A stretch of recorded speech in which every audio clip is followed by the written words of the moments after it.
여러분의 책자에 181쪽입니다. 하이델베르크 이르문다 제51줄 126문. 제가 질문을 읽고 답은 우리 같이 읽겠습니다. 126문. 다섯째 간구는 무엇입니까? 우리가 우리에게 죄 지은 자를 사하여 준 것 같이 우리 죄를 사하여 주옵소서로 이러한 간구입니다. 주의 은혜의 증거가 우리 안에 있어서 우리가 이웃을 용서하기로 굳게 결심하는 것처럼 그리스도의 보혈을 의지사 우리의 모든 죄과와 아직도 우리 안에 있는 부패를 불쌍한 죄인인 우리에게 돌리지 마옵소서. 우리가 이제 주님께서 가르치신 기도의 5번째 간구로 이제 하는데요. 아마 주기도문에서 제일 어려운 이 간구가 이 간구라고 할 수 있습니다. 또 특별히 이와 관련된 오해도 많이 있고 정확하게 이 부분을 우리가 이해하기가 상당히 좀 까다로운 그런 면이 있습니다. 우리가 알고 있는 것이 대부분 다 옳게 알고 계세요. 그런데 극단적으로 잘못 알고 있는 사람들이 있어서 그러한 부분을 먼저 우리 가운데 그런 요소가 있는지 점검한 차원에서 이단들의 부분을 약간 좀 말씀을 드리고 그 다음에 본 뜻이 무엇인지를 좀 성경적으로 찾아서 보겠습니다. 이 5째 간구에 있어서 오해가 좀 있어요. 이렇게 말하는 사람들이 있습니다. 어떤 사람들은 그리스도를 믿는 사람들은 죄 용서함을 이미 받았다. 그렇기 때문에 또다시 죄를 용서해달라고 기도를 하게 되면 안 된다. 논리가 뭐냐면요. 내가 이미 죄 용서를 받았는데 다시 죄 용서를 구한다면 그러면 그 죄 용서 받은 것을 부인하는 것이다. 나는 죄 용서를 받아서 의인이 되었는데 내가 죄 용서를 구하고 있다면 나는 의인이 아니라 죄인인 걸 스스로 말하는 것이다. 그렇다면 죄 용서 받은 것을 내가 부정하는 것이다. 여기까지가 이제 유명한 이단이 하는 이 부분과 관련된 이야기입니다. 어떻게 들리세요? 제가 이걸 막 여러분들 설득하려고 하는 게 아니에요. 여기에 이제 논리적으로 굉장히 잘 짜여진 것 같아요. 그런데 이 사람들이 이런 결론을 가지고 어디로 가냐면요. 우리는 회개할 필요가 전혀 없다. 모든 죄가 다 용서받았기 때문에 우리가 무슨 잘못을 저지른다 할지라도 회개할 필요가 없다. 회개를 하는 순간 우리는 천국에서 지옥으로 떨어진다. 이렇게 말하는 사람들이 이제 구원파입니다. 구원파가 여러 분파가 지금 이제 분파가 좀 많이 생겨서요. 아주 막 완고한 이런 교리를 완고하게 주장하는 쪽이 버국수파고요. 그 다음에 이제 몇 단계로 완화된 그래서 우리 쪽으로 많이 온 사람들도 있어요. 그런데 전통적으로 구원파는 자기가 죄인인 걸 첫 번째 회개하는 그날 의인이 되었다고 믿습니다. 그리고 그 다음부터는 죄를 회개하게 되면 그것은 죄 용서를 부정하는 것이기 때문에 오히려 천국에 가지 못하는 사건이라고 가르칩니다. 그래서 이 사람들은 이 주기도문을 싫어해요. 그렇다고 성경에 있기 때문에 이것을 언급하지 않을 수 없죠. 그래서 어떤 구차한 변명을 하냐면 이건 예수님께서 십자가에 달리시기 전이기 때문에 그렇게 하신 것이다. 십자가에 달리신 이유는 이 주기도문이 필요가 없어졌다. 그렇게 이야기합니다. 그래서 주기도문을 사용을 하지 않는 것이죠. 정말 바른 성경적인 것이라면 우리가 이렇게 고백한 것도 마찬가지죠. 우리가 실제로 죄가 없는 의인이 아니다. 그러니까 우리를 의인이라고 하시는 그 하나님의 음성을 듣지만 우리는 실제로 우리 가운데서 완전히 의인이 된 것은 아니라는 것이죠. 하나님 우리를 그렇게 인정을 하실 뿐입니다. 여전히 우리는 죄를 범하는 죄인이에요. 이건 우리가 모두가 다 인정을 해야 됩니다. 그리고 거기에서 출발해서 우리의 죄에 대한 회개를 늘 해야 됩니다. 그럼에도 불구하고 예수 그리스도께서 예수 그리스도의 피로 말미암아 우리가 죄가 다 씻겨졌다는 것도 우리가 확인을 하는 것이죠. 단지 우리가 의인이라고 하는 것은 우리의 행위에 달린 것이 아니라 오직 하나님께서 그렇게 도와주신다는 것이고 법정적인 선언일 뿐입니다. 그러니까 우리는 계속해서 죄를 범하는데 그 죄가 우리를 하나님으로부터 멀리 떨어지게 만들지 못한다는 것이죠. 이 내용이 하이델베르 루름답에서 126문에서 그 내용을 밝히고 있는 것입니다. 우리가 무엇보다도 계속해서 회개를 할 필요가 있는 것은 이것이 주님의 말씀이기 때문에 그래요. 주님께서 너희는 죄 용서받기를 위하여 기도하라 이렇게 말씀하셨습니다. 그래서 우리는 주님의 말씀에 따라서 기도를 하는 것이죠. 기도를 하지 않는다면, 죄 용서를 구하지 않는다면 우리는 우리 스스로가 마치 구원파처럼 나는 완전히 의로운 사람입니다. 내가 죄를 범해도 하나님을 대적하는 것이 아닙니다. 하는 그러한 말을 주장하는 것과 똑같습니다. 예수님께서 가르치신 이 주기도문에서 시작 부분이 뭐였던 거죠? 하늘에 계신 우리 아버지여 이렇게 하잖아요. 하나님을 아버지라고 부를 수 있는 사람들은 그 심령 가운데 우리 가운데 성령님이 계신 사람들입니다. 성령에 의하지 않고는 하나님을 아버지라고 부를 수 없죠. 성령이 안에 계신 모든 사람들은 예수 그리스도로 말미암아 죄의 용서를 받았다는 사실을 알고 있습니다. 그리고 그걸 믿고 있는 사람들이죠. 그런데 성령님께서 우리 가운데서 계시면서 하시는 것이 요한복음에서도 살펴봤지만요. 책망하신다고 했죠. 성령은 책망하십니다. 무엇에 대해서 첫 번째 책망하시죠? 죄에 대해서 끊임없이 책망하십니다. 세상에 대해서 죄에 대해서 책망하시는데 그 전에 우리가 그 책망을 우리를 거슬려서 나가게 만드시는 것이죠. 그래서 우리는 죄에 대한 책망을 늘 우리 스스로 갖게 됩니다. 칭의를 받은 사람들은 반드시 죄와 싸우는 작업을 시작하고 자기 안에 있는 죄들을 발견을 하기 시작하는 거죠. 그래서 이것을 이제 성화라고 합니다. 죄를 미워하고 그것들을 하지 않으려고 계속해서 노력해가는 거죠. 그러니까 잘못된 구원파 같은 이단은 성화를 이야기하지 않아요. 이미 다 성화가 됐다는 것이에요. 그래서 죄를 회개할 필요도 없고 어떤 우리의 개선되는 그런 부분이 전혀 없이 그냥 누리기만 하면 된다. 이렇게 늘 가르칩니다. 이 사람들에게는 예수 그리스도에 대한 모든 것이 지속적이지 않아요.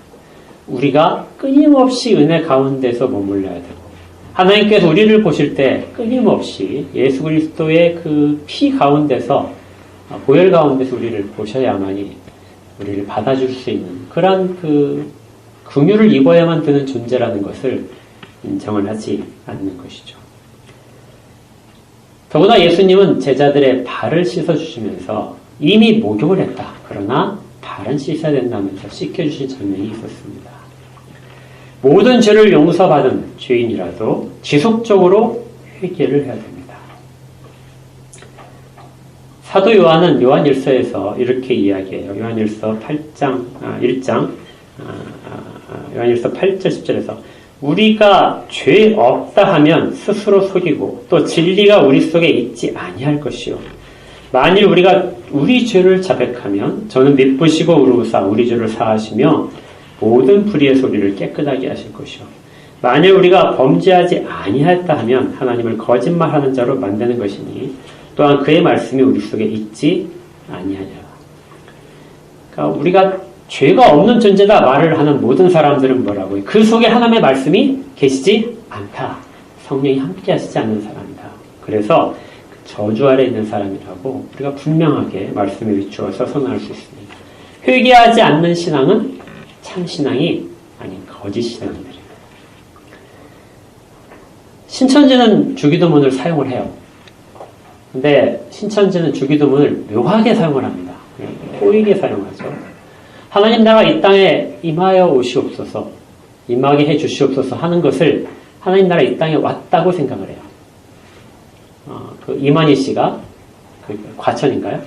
과천에 자기들의 총행가를 세우면서 그곳에 하나님 나라가 임하여 왔다. 그리고 하늘에서 하나님 아버지의 뜻이 이룬 것 같이 땅에서 이루어지다는 것을 이만희 씨가 이 땅 가운데 오면서 그것이 다 실현됐다. 그래서 땅에서 다 실현하고 있다. 이렇게 이야기를 합니다. 그러니까 주기도문을 사용을 하는데 주기도문을 이 사람의 한 사람에게 맞추어서 그 사람이 모든 것을 이루어낸 그것이 주기도문의 내용이다. 이렇게 이야기를 하는 거죠. 그래서 지금도 우리가 계속해서 죄를 회개할 것에 대한 것을 그들은 인정하지 않습니다. 이미 와 있는 하나님 나라라고 유형적으로 세상 가운데 나타나 있는 그곳만이 하나님이 임재하는 곳이라고 그렇게 생각을 하기 때문에 그렇죠. 그들은 성령님의 음성을 전혀 들을 수가 없는 사람들입니다. 이 죄 용서를 구하는 것은 참신앙의 아주 뚜렷한 증거입니다. 여러분들이 아까 우리가 오전에도 봤지만 거룩한 백성이 됨으로 말미암아 죄가 무엇인지를 분명하게 깨닫기 시작하는 것이죠. 그리고 그 죄를 깨달아야만 제사장 나라로서의 임무를 시작할 수가 있습니다. 자기 죄를 회개하지 않는 사람들은 제사장의 직분을 감당할 수가 없어요. 그래서 우리는 끊임없이 죄 용서를 구해야 되는 것이죠. 첫 번째 회개를 부정하는 사람들은 이 주기도문의 말씀에 따라서 그들은 정말 저주를 받을 것입니다. 두 번째 오해가 있어요. 이 오해는 완전한 오해라고 부르기는 좀 어려울 수 있고요. 그런데 극단적으로 잘못된 부류가 꼭 하나 있긴 합니다. 두 번째 오해는 뭐냐면 우리가 다른 사람의 죄를 용서하는 것, 이것이 먼저 발생을 해야 된다. 그리고 그렇게 용서한 걸 가지고 하나님 앞에 우리의 죄를 용서해 달라고 말씀을 드린다. 그러면 하나님께서 그것을 보시고 너희들이 이렇게 했구나, 내 말을 잘 지켜서 했구나 하고 보시고 나서 죄를 용서하신다. 이렇게 이야기를 해서 세 단계로 구성이 된다고 봅니다. 그러니까 우리가 우리에게 죄 지은 자를 용서한 것이 하나의 사건, 그리고 그걸 우리가 주 앞에 나와서 나의 죄를 하나님 용서해 주옵소서 하고 구하는 사건이 두 번째 사건, 그리고 세 번째는 아버지께서 우리의 죄를 용서하시는 세 번째 사건. 이 세 번째 사건이 차례로 발생을 한다. 이렇게 보는 것이죠. 순서상으로는 차례로 발생하는 것이 맞습니다. 성경에서 그렇게 기록을 하고 있기 때문에 그래요. 아까 우리가 읽었던 마태복음 6장 14절에서도 이렇게 되어 있습니다. 너희가 사람의 잘못을 용서하면 이것이 먼저 발생을 하고요. 너희 하늘 아버지께서 너희의 잘못을 용서하실 것이다. 그러니까 세 번째 사건이 뒤를 이어서 발생을 하는 거죠. 너희가 사람의 잘못을 용서하지 아니하면 너희 아버지께서도 너희 잘못을 용서하지 아니하실 것이다. 그러니까 순서대로 이렇게 해석을 하는 것이 문법적으로 옳습니다. 단지 여기서 우리가 피해야 될 것이 하나가 있어요. 처음에 잠깐 말씀드렸지만 우리가 우리에게 죄 지은 자를 용서해 준 것을 가지고 그것이 하나님 앞에 우리를 용서해 달라고 말을 할 수 있는 근거가 아니라는 것이죠. 사건이 앞에 발생했다고 해서 뒤의 사건의 원인은 아닙니다. 그리고 성경에서 이건 정말 구분을 잘 하셔야 돼요. 사건이 순서상으로 쭉 나열이 되어 있고 앞에 사건이 일어나고 나서 뒤에 사건이 일어나게 되는데 이때 우리는 늘상 생각하기를 앞에 사건이 원인이 되어서 뒤에 있는 사건을 발생시켰구나. 이렇게 생각을 하기가 쉽다는 것이죠. 그러니까 우리가 만약에 다른 사람의 잘못을 용서를 하게 되면 그것이 원인이 되어서 내가 하나님 아버지께로부터 용서를 받을 수 있게 된다. 이렇게 해석하는 것만 여러분들이 안 하시면 돼요. 우리가 하는 행동은 어떤 것도 원인으로 만들 수가 없습니다. 원인이 되지 못해요. 우리가 용서하는 것은 결과에 속합니다. 이것을 잘 알려주는 것이 우리가 두 번째 읽은 본문인 마태복음 18장에 있는 본문이에요. 마태복음 18장을 한번 보시면요. 마태복음 18장 35절만 먼저 보시면 이렇게 돼 있죠. 너희가 각각 마음으로부터 형제를 용서하지 아니하면 나의 하늘 아버지께서 너희에게 이와 같이 하시리라. 용서하지 아니하면 하늘의 아버지께서 너희를 용서하지 않을 것이다. 앞에 우리가 6장에서 읽었던 말씀과 동일합니다. 그럼 이것이 이제 어떤 것을 설명하는 것이냐? 예수님께서 비유로 아주 자세하게 말씀을 해주셨어요. 여기 이 비유에서는 이제 빚을 진 자, 빚진 자가 나오죠. 그런데 빚진 자라는 단어와 죄를 지은 자라는 단어가 사실은 같은 단어예요.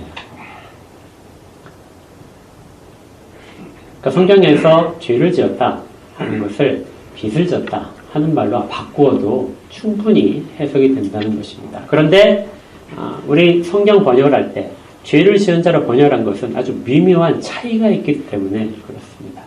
그 차이가 여기에서 명확하게 나타나게 돼요. 어떤 사람이 28절부터 보시면요.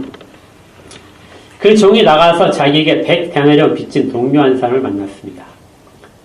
이 사람은 지금 빚을 탕감받고 나온 사람이에요. 그런데 나가자마자 자기한테 100데나리온을 빚진 사람 한 사람을 만나게 됩니다. 거기 동료라고 한 사람 이름이 앞에서 이 사람을 무엇이라고 소개했냐면요. 종이라고 소개했어요. 종인데 같은 종입니다. 그러니까 같은 임금 아래에 있는 종이에요. 그래서 한 사람은 엄청나게 그 임금에게 빚을 졌습니다. 그런데 그걸 탕감해 준 거죠. 그리고 나가서 다른 종을 만난 거예요. 자기하고 동등한 종입니다. 근데 그 사람이 자기에게 빚을 졌는데 100데나리온이에요. 근데 그 사람을 만나서 빚을 갚아라 하고 그 사람이 목을 잡고 막 흔든 것이죠. 그리고 그 동료가 내가 돈이 없어서 지금 못 갚는데 내가 반드시 갚겠다 하고 나에게 당분간만 참아달라 이렇게 사정을 하는데도 불구하고 그를 빚을 갚도록 감옥에 가두게 됩니다. 그러니까 이 사람은 자기에게 빚진 자를 용서를 하지 않은 것이죠. 그러자 이 이야기가 자기 빚을 탕감해준 임금에게 올라가게 됩니다. 그리고 임금이 그 사람에 대해서 내가 너를 빚을 탕감해 주는데 너는 그 사람을 불쌍히 여기지 않았구나. 나는 너를 불쌍히 여겼는데 너는 전혀 다른 사람을 불쌍히 여기지 않는구나. 나는 네가 갚지 못할 평생을 일해도 갚지 못할 1만 달란트를 탕감을 해줬는데 빚을 모두 다 없애준 것이요. 근데 너는 100데나리온마저도 비율이 몇천억짜리와 몇백만 원의 차이입니다. 그것을 탕감해 주지 않았구나. 그러면서 그 탕감해 준 것을 무효로 만드십니다. 다 갚기 전에 너는 옥에서 나오지 못할 것이다. 동일하게 한 것이죠. 형제에게 자기 동료에게 마음으로부터 용서하지 아니하면 너희도 용서받지 못할 것이라는 비유는 어디서부터 시작을 하냐면 임금이 아무런 조건 없이 그에게 모든 빚을 탕감해 준 데부터 시작을 하는 거죠. 이것이 원인입니다. 그리고 그 원인이 이 사람에게 발생해서 이 사람은 빚이 하나도 없는 사람이 된 거죠. 그런데 이 사람은 다른 사람을 용서하지 않은 거예요. 이 원인이 실제로 발생을 했고 이 사람 마음 가운데 있었다면 둘째 사건도 용서해주는 사건이 탕감해주는 사건이 발생을 해야 되는데 동일한 것이 흘러내려가지 않은 것입니다. 그럴 경우에는 첫 번째 원인, 용서해준 것이 무효라는 것이죠. 너는 실질적으로는 용서받은 자가 아니라는 겁니다. 모든 원인은 임금의 마음에 달려 있어요. 이 임금은 이 빚진 자를 너무 분개해서 일부만 갚아라. 우리가 보통 그러잖아요. 빚을 졌으면 저 사람이 정말 갚을 능력이 없어요. 그러면 어떻게 하죠? 일정한 시간 더 유예 기간을 주고 나중에 천천히 갚아. 이러든지 아니면 반절만 갚아. 뭐 이렇게 하잖아요. 근데 이 임금은 완전히 탕감을 해준 거예요. 그렇게 완전히 탕감을 받았다면 너도 가서 그렇게 하라는 것이죠. 그렇게 하는 사람만이 진정으로 마음으로부터 탕감을 받은 것을 가지고 있는 사람입니다. 그러니까 35절에 이렇게 나오는 거예요. 너희가 각각 마음으로부터예요. 정말 용서받은 자라는 그 마음 가운데 용서가 담겨있게 된다는 것입니다. 왜요? 그것이 유일한 원인이기 때문에. 그 원인이 정말 그 사람에게 영향을 미친다면 그 사람은 다른 사람을 충분히 용서할 수 있는 마음을 다 가지게 되는 것이죠. 그러면 다른 사람을 용서할 수 있는 거예요.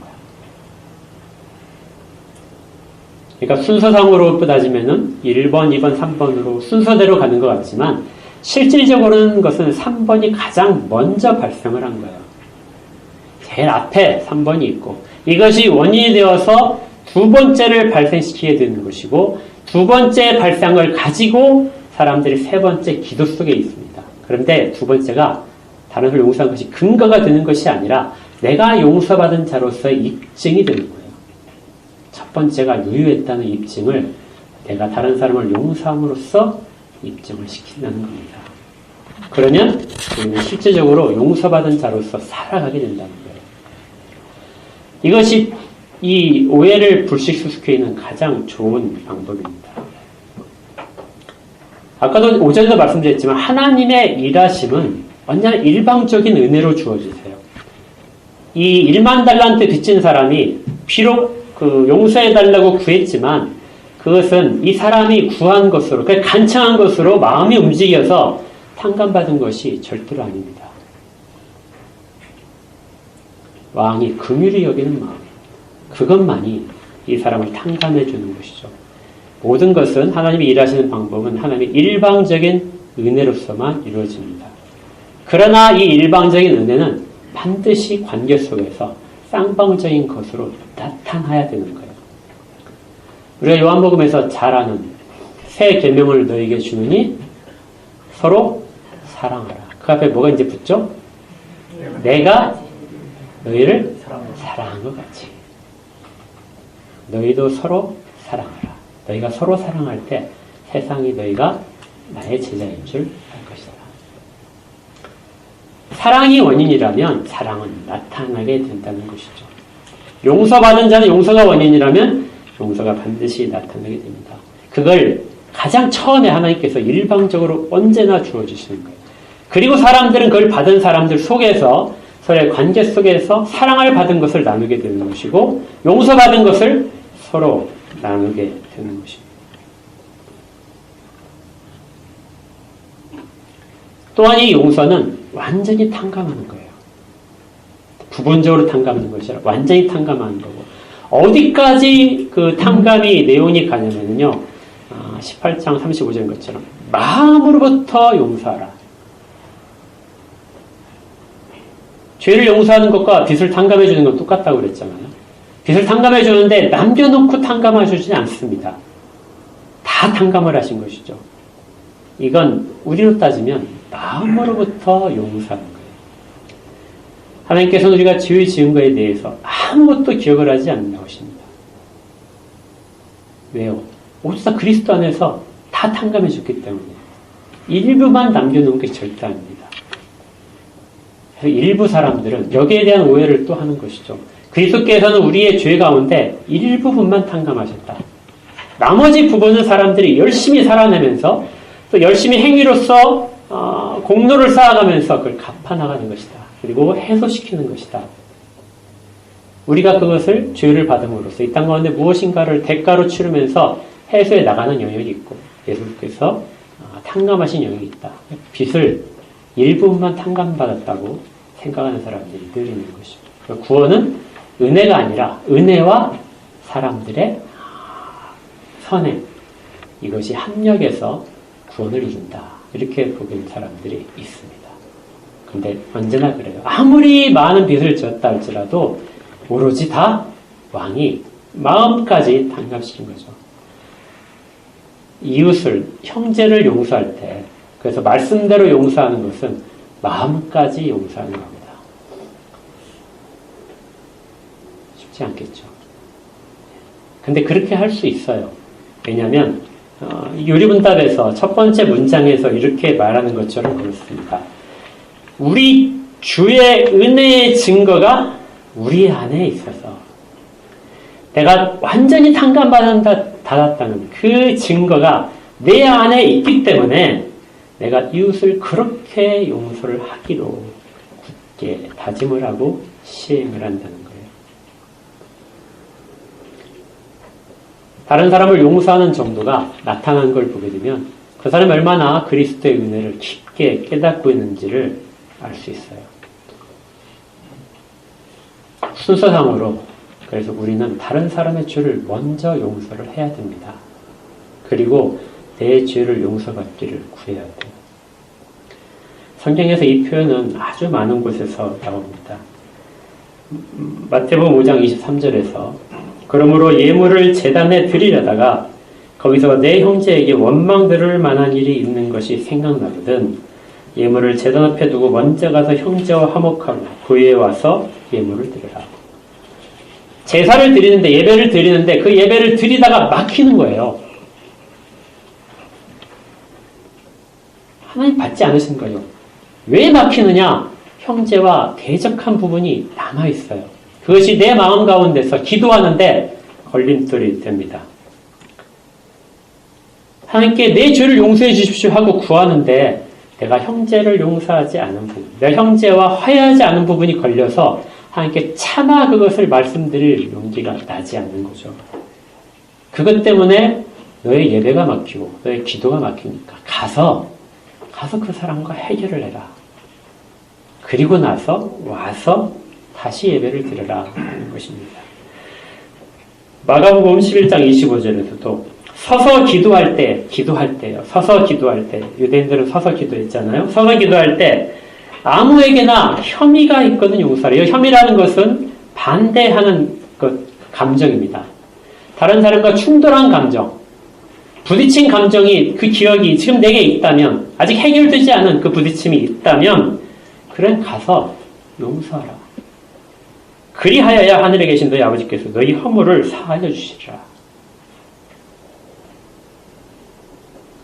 순서상으로는 우리가 먼저 하나님 앞에서 그 사람을 용서해야 됩니다. 그리고 화해를 하고 그 다음에 와서 기도를 하고 내 죄 용서받기를 구하는 것이죠. 그래서 우리가 우리에게 죄 지은 자를 사하여 준 것까지 우리 죄를 사하여 주소서 하고 이런 담대한 기도를 드릴 수 있는 거예요. 막히는 것이 없기 때문에 기도가 우리를 막지 못합니다. 그러한 것이 우리의 기도의 장애물이 되지 못하죠. 그래서 웨스트민스터 대의리 문답에서는 우리로 하여금 담대하게 기도하게 만들어준다. 형제를 용서한 것이 내가 용서받는 원인은 절대 아닙니다. 그러나 형제를 먼저 용서를 하게 되면 기도가 막히지 않고 기도하는 데 있어서 하나님 나를 용서해 주십시오 하는 그것을 담대하게 할 수 있어요. 왜냐하면 형제를 용서함으로써 내 가운데 예수 그리스도의 속죄함에 대한 증거들이 있다는 것을 스스로 확인하기 때문에 그렇습니다. 그러면 나는 다시 내 모든 죄에 대한 용서를 확신 속에서 구할 수 있는 것이죠. 부부싸움에서도 마찬가지입니다. 베드로전서 3장 7절에 남편들아 이와 같이 지식을 따라 너희 아내와 동거하고 그를 더 귀히 여기고 또 생명의 은혜를 함께 이어받을 자로 알라. 귀히 여기라. 이는 너희 기도가 막히지 아니하게 하려 함이라. 좀 불편하지만 남편들에게 하는 거예요. 남편들아 너희가 기도를 해야 되는데 기도가 막히지 않게 하라. 왜 막혀요? 아내와 다툼이 있기 때문에요. 아내와 다툼이 있는 남편은 하나님 앞에서 그 가정을 대표해서 기도의 자리를 서는 거예요. 그 제사장이라는 것이 있었지만 대부분 남편이 그 질서 속에서의 기도를 하는 대상자로 성경에서 많이 나옵니다. 기도를 하는데 아내와의 관계가 굉장히 중요한 거죠. 그리고 이 베드로전서 3장의 앞부분에 보게 되면 아내들아 남편에게 순종하라. 왜 그럴까요? 남편의 기도가 막히지 않도록. 그래서 부부 사이가 정말 좋아야 됩니다. 하나님 앞에 구하고 응답받으려면 실질적으로 그리스도인의 생활 속에서 제사장 역할을 하려면은 남편과 사이가 정말 좋아야 돼요. 여러분들, 아내분들, 남편, 기도가 막히지 않도록 화나게 안 하셔야 됩니다. 네. 그리고 남편들은 기도 자리에 늘 서야 돼요. 가족을 대표해서 기도 자리에 서서 앞에 기도를 하는데 반드시 화해를 하고 기도 자리에 서야 됩니다. 빨리 하면 좋겠죠. 우리가 늘 모든 가정들이 이렇게 되기를 진심으로 축복합니다. 우리가 우리에게 주신 자를 먼저 용서를 하고 그러면 비로소 우리의 죄를 용서할 수 있을 만한 그러한 우리의 형편들이 마련이 되게 되는 것이죠. 그 다음에 이제 이제 이 구절에서 우리라고 사용되는 말을 조금 더 집중할 필요가 있어요. 좀 길어질 것 같은데. 우리라는 말을 사용을 하게 되는 것이 나의 죄를 용서해달라고 기도하는 것이 아니고요. 우리의 죄를 용서해달라고 기도하는 겁니다. 앞에 우리 했었잖아요. 앞에서도 일용할 양식을 주옵소서 할 때 뭐라고 하죠? 오늘 우리에게 일용할 양식을 주옵소서. 똑같은 패턴이에요. 우리를 시험에 들게 하지 마옵소서 하는 것도 비슷합니다. 개인이 필요에 따라서 구하는 것, 우리 개인들의 육신의 필요를 구하는 것이 일용할 양식을 구하는 것인데 그 앞에 우리라는 말이 붙어서 공동체가 같이 구하는 양식이 돼요. 하나님이 일방적인 은혜를 주시되 사람들 속의 관계 속에서 그것들을 이루어내신다고 했잖아요. 일용할 양식을 주시되 그 광야에서의 만나 사건 외에는 모두가 다 하나님께서 사람들이 손으로 돕게 만드십니다. 사람들로 하여금 11조를 바치게 하고 11조를 가지고 과부와 고아들을 구제하고 가난한 자들, 이방인들 중에서 나그네 된 자들을 먹이시도록 그렇게 하셨어요. 그게 하나님이 주시는 것이라고 이야기합니다. 자기 땅에 열심히 농사를 지었지만 그 중에 10분의 1에 해당하는 것은 내 것이 아니에요. 하나님이 나를 통해서 다른 사람에게 주시는 양식이 되는 것이고요. 그것을 내 손을 통해서 경작을 하게 만드신 겁니다.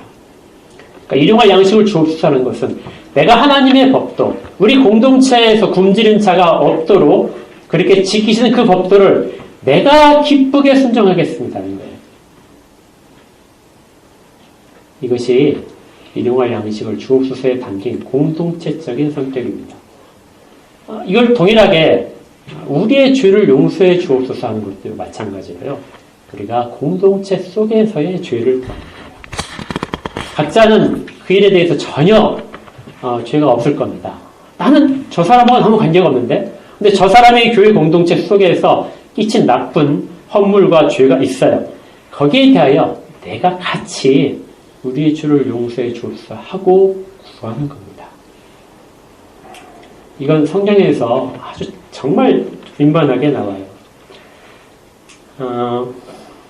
모세가 우리 아까 좀 출애굽기에서 이스라엘 백성들이 하나님께서 십계명을 주신 다음에 이제 다시 올라오라 하셔서 40일 동안 성막에 관한 것들 어떻게 지을 것인가 그리고 제사법이 무엇인가를 쭉 다 설명을 해줬어요. 그리고 받는 40일 동안 그 밑에 있는 시내산 밑에 있는 백성들은 불과 며칠 전에 하나님과 언약식을 맺었어요. 모든 걸 내가 준행하겠습니다 했는데 첫 번째 나오는 거. 나에게 다른 신을 두지 말라는 거에서 그리고 형상을 만들지 말라는 거에서 그걸 어긴 것이죠. 금송아지를 만들어버렸습니다. 언약이 즉시 깨진 거예요. 정말 어리석게도. 그래서 하나님이 내가 이 백성을 진멸하겠다. 그리고 모세 너로 말미암아 내가 새로운 백성, 새로운 민족을 시작하겠다 하고 하나님 말씀하시자 모세가 중보를 합니다. 기도를 하죠. 출애굽기 32장 12절에 주의 맹렬한 노를 그치시고 뜻을 돌이키사 주의 백성에게 이 화를 내리지 마옵소서. 이 백성의 죄를 사하여 주옵소서. 우리의 죄를 사하여 주옵소서. 백성과 모세는 따로 떨어져 있는 존재가 아니에요. 백성의 죄가 모세와 아무 관련이 없어서 저들을 다 멸하여 주시옵소서. 저들은 죄인입니다 하고 말하는 것이 아니라요. 이 백성의 죄를 사하여 주옵소서. 그렇지 아니하면 원하건대 주께서 기록하신 책에서 내 이름을 지워버려 주옵소서. 저들을 지우실 때 나도 지워주시옵소서 하는 거죠. 모세는 이스라엘 백성, 죄를 범한 백성, 우상을 섬긴 백성과 하나님 앞에서 그 말씀을 갖고 있던 거룩한 자로서의 모습이 떨어져 있지 않다고 하나로 묶여져 있다는 것을 이야기했습니다. 다니엘도 그랬어요. 다니엘서 9장에 보게 되면 다니엘이 예레미야가 전해준 그 예언서를 발견을 해서 읽게 됩니다. 그리고 통곡을 하면서 말하죠. 우리 죄상들의 죄입니다. 그런데 그걸 다니엘이 뭐라 하냐면 우리의 죄라고 해요. 우리가 그렇게 했습니다. 다니엘이 뭔 죄를 지었어요? 그의 조상들이 지었는데 그 아버지 때의 사람들이 죄를 지어서 나라가 망했고 그렇게 다 그 땅을 잃었는데 다니엘은 우리의 죄를 용서해 달라고 기도를 합니다. 이스라엘 속에 다니엘이 있는 것이죠. 언제나 이스라엘 속에서 한 사람, 교회 속에서의 한 사람이라는 이 공동체성을 늘 우리가 가지고 있어야 돼요. 공동체 속에 사실은 서로 미워하는 감정도 있을 수 있고요. 서로 조금씩 생각이 달라서 충돌할 수도 있습니다. 한 사람이 다른 사람을 험담을 해서 분위기가 나빠질 수도 있어요. 그것이 그 사람의 잘못이라고만 생각하지 마십시오. 공동체 전체가 아파야 됩니다. 얼마 전에 여러분들 뉴스 보셨을 거예요. 부산의 그 유명한 목사님이 몇 년 전부터 계속해서 그 욕설을 부교육자들에 퍼부고 성도들을 차별하는 것이 폭로가 됐어요. 그거 보시고 여러분들이 이거 썩었네 이렇게 하면 안 돼요. 아파야 됩니다. 거기가 정말 우리의 교회라면 하나의 교회, 하나의 그 교회라면은 아픔이 있어야죠. 저 공동체가 떨어져 있지만 저 사람들이 범한 죄, 그리고 그 한 사람이 범한 죄가 전체 교회를 위태롭게 하고 수많은 목회자들에게 좋지 않은 평판을 가져온 이 모든 것들에 대하여 하나님 앞에 우리의 허물들을 용서옵소서 하고 같이 구해야 됩니다. 이 일을 하지 않으면 공동체성이 없는 거예요. 진정한 공동체는 어떤 한 사람이 잘못을 보였을 때 전체가 아파야 됩니다. 여러분들 우리 몸이 아픈 거 보시면 알잖아요. 여러분들 발가락 끝이 염증이 생겨서 막 아파서 골마요. 그럼 어떠죠? 발가락 끝만 아픈 게 끝나나요? 그 고통이 우리 전체를 다 감싸죠. 우리가 다른 행동들을 다 위태로워지잖아요. 그게 공동체성인 거죠. 그걸 유지하기 위해서는 용서를 해야 되는 겁니다. 그런데 그냥 용서를 하면 안 돼요. 아까 읽었던 누가복음 17장 4절에 보게 되면 이렇게 되어 있습니다. 만일 하루에 7번이라도 내게 죄를 짓고 7번 내게 돌아와 내가 회개하노라 하거든 너는 용서하라. 무엇이 있어야 돼요? 회개하라. 잘못을 깨닫게 하고 회개하도록 해야 됩니다. 그리고 난 다음에 용서가 이루어지는 거예요. 우리가 사랑도 했었잖아요. 사랑은 그냥 다 받아주는 것이 사랑이 아니라 그가 정말 하나님 앞에서 바르게 설 수 있도록 이끌어주는 것이 사랑이라고요. 용서는 회개할 수 있도록 하고 그 다음에 용서가 따르는 것이죠. 그걸 포함한 용서입니다. 우리도 마찬가지예요. 우리가 다른 사람에게 우리의 잘못 때문에 피해를 끼칠 수 있어요. 그러면 우리가 회개해야 됩니다. 하나님 앞에 회개하기 전에 사랑 앞에 먼저 회개를 해야 돼요. 그리고 그 회개를 한 결과를 가지고 하나님 앞에 다시 서야 됩니다. 하나님, 내가 교회에 이렇게 잘못을 했습니다. 어떤 성도의 마음을 이렇게 아프게 했습니다. 하나님, 내 허물들을 용서해 주옵소서. 우리의 부패성을 인정을 하고 내가 저지른 거에 대한 인정을 하고 나서 그 다음에 할 수 있는 것이죠. 회개하고 용서하는 것은 관계를 회복하기 위함입니다. 그냥 그 사람을 매장시키는 것이 아니에요. 그 사람을 떨어뜨리기 위해서 하는 것이 아니라 회복하기 위해서 회개를 시키는 거고 용서를 하는 거예요. 용서한 다음에는 아무 일도 없었던 것처럼 마음까지도 완전히 용서를 하는 것으로 그렇게 다시 돌아가야 됩니다. 이것이 주님이 말씀하시는 공동체성이에요. 주님이 베드로가 예수님을 배반한 다음에 나중에 요한복음 끝에 가게 되면 베드로를 찾아가시잖아요. 그리고 다 용서하시고 또 베드로는 회개를 한 거죠. 그리고 주 앞에서 받아들여집니다. 아무 일도 없던 것처럼.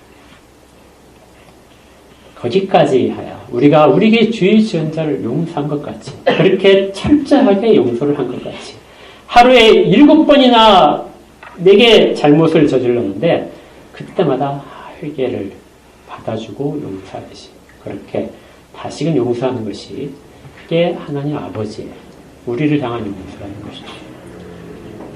여기에 또 이 오늘이라는 말이 걸립니다. 오늘 우리의 죄를 용서해 주옵소서 이렇게 되어 있지 않고요. 오늘이라는 말은 양식에만 걸려 있어요. 이것도 중요합니다. 어떤 분들은 오늘 우리의 죄를 용서해 주옵소서 매일 하는 기도 속에 오늘의 죄는 오늘 용서받기를 구하는 것, 이렇게 오늘이란 말을 모든 곳에 다 연결해서 해석하는 분도 있는데요. 문법적으로는 오늘은 양식에만 걸려 있어요. 오늘 내가 얻을 양식대로 오늘 주옵소서. 하루 양식을 구하는 거죠. 근데 죄 용서는 하루치를 한꺼번에 해도 되지 않아요. 그러니까 용서를 하는데요. 잠깐 기다려. 여기서 왜 회개했어요? 잠깐 기다려. 여기 이렇게 치워놓고 또 저지를지 모르잖아요. 그러면 잠깐 후에 또 여기 또 쌓이면 또 하나 놓고 이렇게 해서 전부 다 하루치가 딱 쌓이면은 이제는 이제 그만하겠지 하고 그때 한꺼번에 죄를 용서해 주옵소서 이렇게 하는 게 아니에요. 그러니까 누가복음 11장에 보죠. 회개를 하면 그때마다 어떻게 해요? 그때마다 용서를 해줘야 돼요. 즉각적으로 용서를 하라. 그것을 오래 쌓아두지 말라.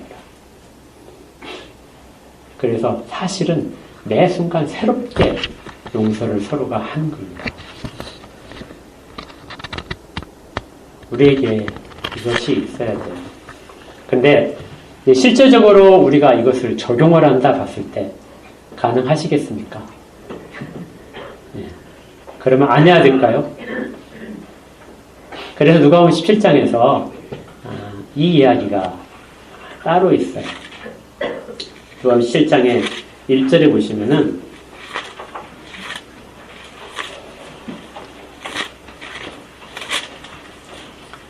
예수께서 제자들에게 이르시되 실족하게 하는 것이 없을 수는 없으나 이 땅의 교회 가운데서 실족하게 하는 자들은 늘 있습니다. 그러나 그렇게 하는 자는 화가 있다.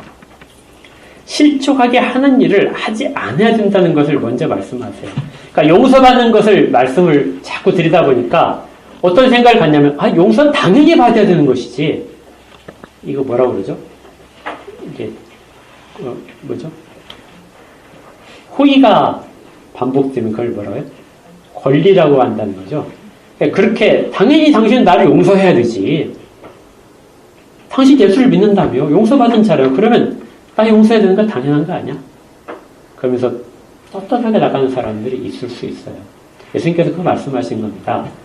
실족하게 하는 것이 없을 수는 없다. 그러나 그렇게 하는 자는 화가 있다. 다른 사람에게 해를 끼치거나 다른 사람에게 죄를 범해서 그 사람을 넘어지게 만드는 것은 정말 큰 죄다.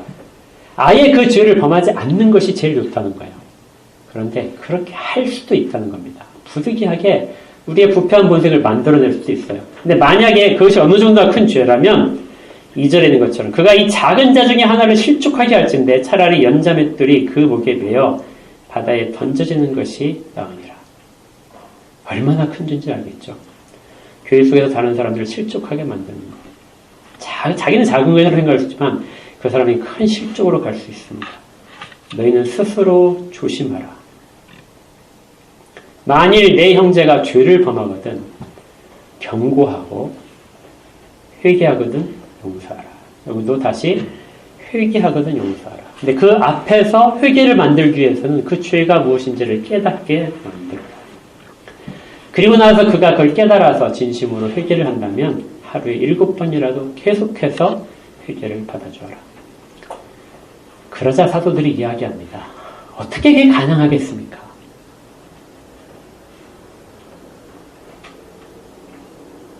사도들이 생각할 때는 그 일이 실제적으로 가능하다고 전혀 생각되지 않는 거예요. 그래서 5절에 사도들이 주께 여쭤보되 우리에게 믿음을 더하여 주옵소서. 우리가 그것을 해야만 되고 할 수 있다고, 그리고 그게 주님의 뜻이라는 것을 우리가 할 수 있도록 믿음을 주옵소서.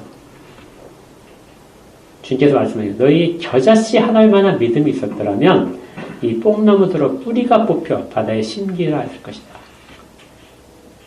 뽕나무가 가지만 떨어지는 것이 아니라 뽕나무에 뿌리가 뽑혀서 이 땅 가운데서 사라져버릴 것이다. 너희에게 조그마한 믿음만 있으면. 이 말씀은 앞에서 그 말씀드린 것과 연관시키면 너희의 조그마한 믿음만, 진짜 믿음만 있으면, 너희가 죄 용서 받았다는, 완전히 죄 용서 받았다는 그 믿음만 있으면 다른 사람에게 대해서 그렇게 온전히 용서할 수 있게 되고, 다른 사람을 실족하게 하는 일이 얼마나 큰지를 알기 때문에 그것들을 스스로 하지 않을 거라는 것입니다.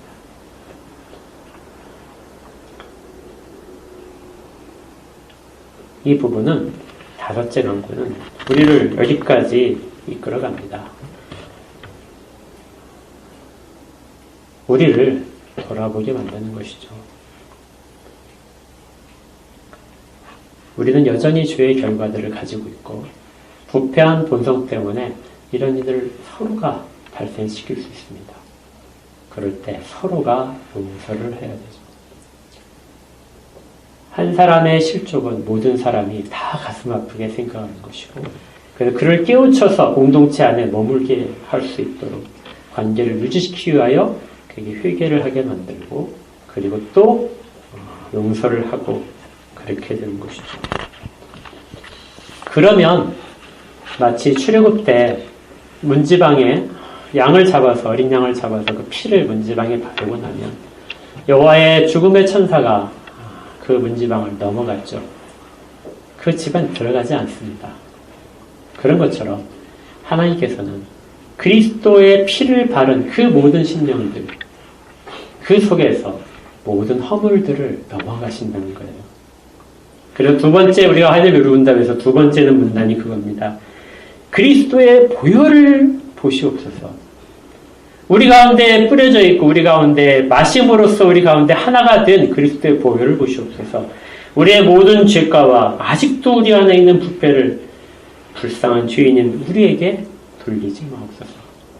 그리스도께서 완전히 담당하신 그 일을, 우리가 그 진노를 우리 가운데로 돌려지는 것이 없도록 우리를 그렇게 붙들어 주옵소서. 이 기도를 둘째 강구 속에서 합니다.